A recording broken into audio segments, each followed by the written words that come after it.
Hello students, तो कैसे हैं आप सभी। आई होप आप सभी स्वस्थ होंगे। सो लिसनर्स, आज की इस वीडियो में हम बात करेंगे accounting for changes in financial position के बारे में। तो स्वागत है आप सभी का लखनऊ लर्निंग के प्लेटफॉर्म पर। So listeners, accounting for changes in financial position में क्या बताया गया है, उसके बारे में बात करेंगे। तो जैसा कि स्क्रीन पर आप देख सकते हैं, accounting for changes in financial position, पहले डेफिनेशन की बात करेंगे। तो इसमें क्या होता है, इसमें हम रिपोर्ट को प्रिपेयर करते हैं और जो कि एनालाइज करता है, ये एक्सप्लेन करता है वेरिएशंस को कंपनी के फाइनेंशियल स्टेटस में, मतलब टाइम पीरियड के अकॉर्डिंग। और प्राइमरी स्टेटमेंट इसका यूज किया जाता है किस पर्पस के लिए, कैश फ्लो स्टेटमेंट के लिए, या फिर आप कह सकते हैं फंड फ्लो स्टेटमेंट के लिए। तो ये बेसिकली इसकी डेफिनेशन की रही बात। तो आई होप क्लियर हो गई होगी। अब बात कर लेते हैं कि ये स्टेटमेंट फॉर ट्रैकिंग चेंजेस, यानी कि क्या क्या स्टेटमेंट हो सकते हैं कि हम चेंजेस करते हैं।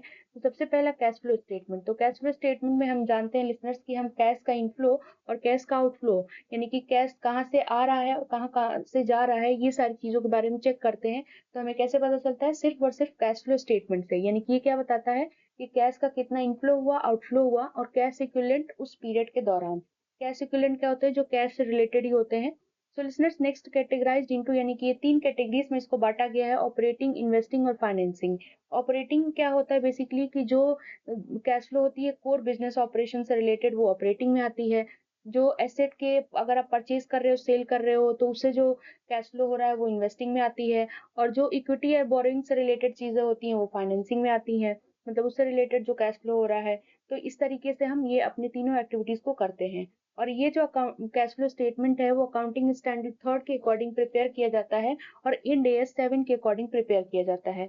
नेक्स्ट आता है लिसनर्स हमारा फंड फ्लो स्टेटमेंट। अब देखिए, मैंने एक ही चीज से कितनी सारी चीजें आपको बता दी, इसकी मीनिंग, इसको कैटेगराइज और इसके अकाउंटिंग स्टैंडर्ड के बारे में भी।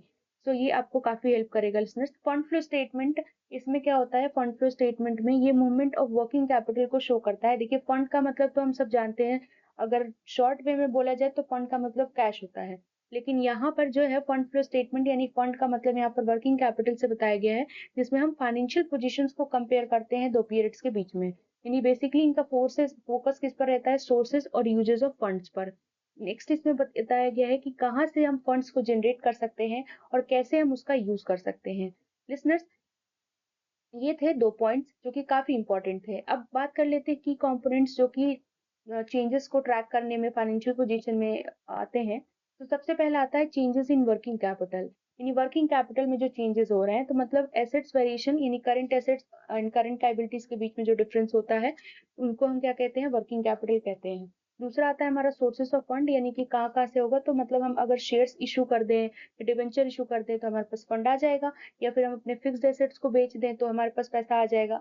या फिर लॉन्ग टर्म बोरविंग्स को हम बढ़ा लें तब भी हमारे पास फंड आ जाएगा। तो ये होता है। नेक्स्ट आता है यूजेस ऑफ फंड, यानी कि हम कहाँ कहाँ पर फंड को खर्च कर सकते हैं, कहाँ कहाँ पर इसका इस्तेमाल किया जा सकता है। तो पहला, कि अगर कोई आप फिक्स्ड एसेट्स खरीदते हो तो परचेज करोगे तो क्या होगा, उसमें फंड आपका चला जाएगा। तो ये होता है यूजेस।